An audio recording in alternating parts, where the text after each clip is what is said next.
चला आज आपण झटपट अशी होणारी बटाट्याची भाजी बनवूया।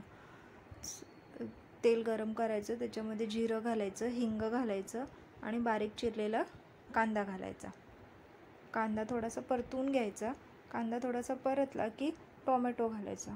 टोमॅटो पण चांगले थोडे परतून घ्यायचे आणि त्याच्यानंतर त्यात मसाले घालायचे। लाल तिखट, हळद आणि धने जिरं पूड घातले आणि ते पण थोडेसे परतून घ्यायचे। मसाले पण थोडे कांदे टोमॅटोत परतून घ्यायचे।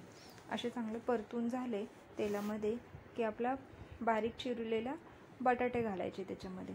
हे बघा मी बारीक पातळ असे चिरले होते आणि पाण्यात ठेवले होते, तर हे बटाटे घालायचे त्याच्यात। आणि हे बटाटे घातल्यानंतर पण हे एकदा परत असे परतून घ्यायचे।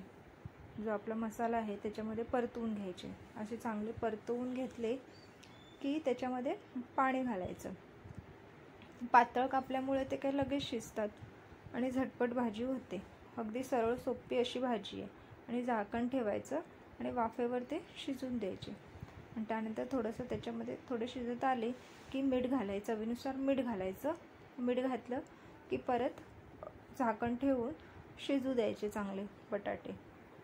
बघा आता हे आपले शिजून बटाटे झालेत तयार। आता ही भाजी छान लागते, अशी थपथपीत अशी भाजी, झटपट होणारी आणि जास्त काही ह्याच्यामध्ये मसाले पण नाही लागत। बघा आपली आता कोथिंबीर घालायची आणि झाली आपली भाजी खायसाठी तयार।